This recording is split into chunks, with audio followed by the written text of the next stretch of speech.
Now we can't all compete with the likes of Mo Farah and Florence Kiplagat, but that doesn't mean we can't learn to run like them. If your technique's more Phoebe from Friends, check out my guide on running like a pro.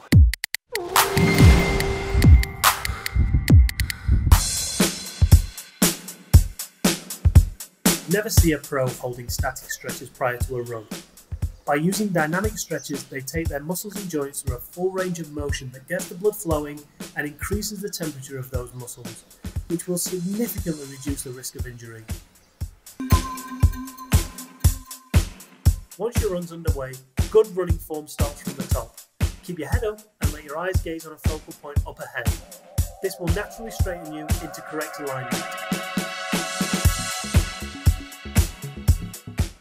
Shoulders should be relaxed and loose. You might notice your shoulders creeping up around those ears as the miles go by. Just shrug them out from time to time and try to encourage them into a more relaxed form. Relaxed forward and back motion in those arms, elbows at 90 degrees. How you place your feet, also known as stride pattern, differs greatly from person to person. There is no perfect technique. Keep that stride length in check as well.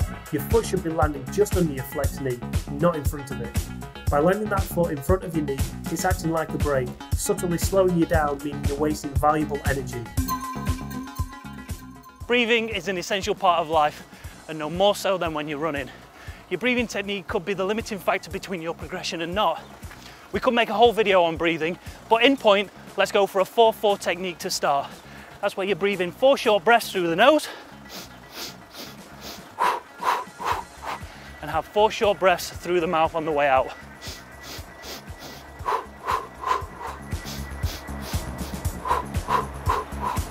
As the speed increases, as the demand for oxygen is increased, you can shorten that down to a 2 and 2.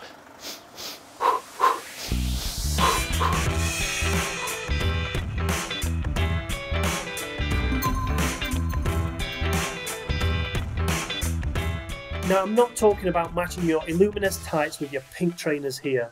First rule of thumb, comfort. Always dress for comfort. Specific running gear is lightweight, breathable, and it shouldn't restrict movement. There is some amazing gender-specific running apparel out there.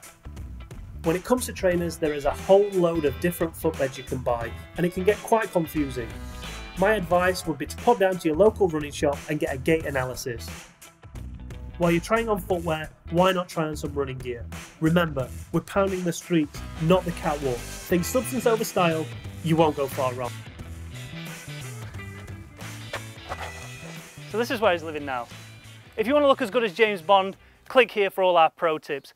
Click here for a HIIT workout, or click down here to subscribe to Fit. Don't forget, it's still free. It's really important to make sure that you cool down after a workout, both physically and mentally. You want to slow down your breathing, get your heart rate back to normal. It's important not to